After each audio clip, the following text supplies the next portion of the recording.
గుర్తుపెట్టుకోండి, నేను మరలా చెప్తున్నా, జీవితాంతం కష్టపడ్డా, జీవితాంతం కష్టపడండి. దేవుని ఇష్టం లేకుండా, దేవుని కృప లేకుండా, సామెత గ్రంథంలో వింటాడు, నరుల కష్టార్జితమ చేత ఆశీర్వాదం అధికం కాదు. ఆదివారం కూడా మానేసి ఉరుకుతున్నావు.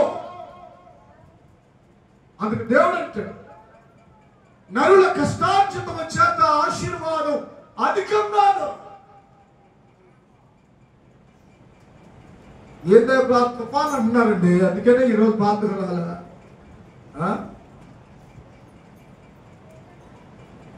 నరుల కష్టార్జితమ చేత ఆ ఆశీర్వాదం అధికంగా.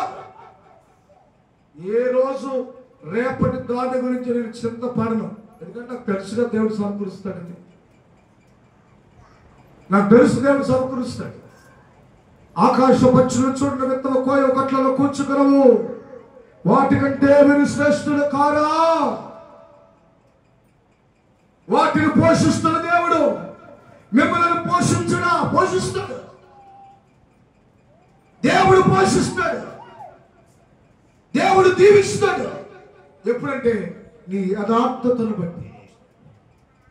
ఏబు గ్రంథంలో రాయబడింది, నీ నీతికి తగినట్లుగా నీ నివాస స్థలమును. ఇంట్లో 10 మంది చేసిన ఫలితం ఉండదు, ఒకసారి గుర్తుపెట్టుకోండి. అట్టా చేయొద్దని నేను చెప్పను, చేయాలి. దేవుడి చెప్తున్న వాక్యం ద్వారా నీ నీతికి తగినట్లుగా నీ నివాస స్థలమును వర్ధలింపచేస్తుంది.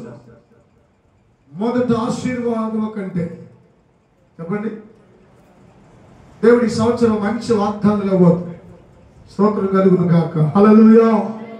నీ నీతికి తగినట్లుగా నీ నివాస స్థలమును దేవుడు వర్ధలింపచేయాలి.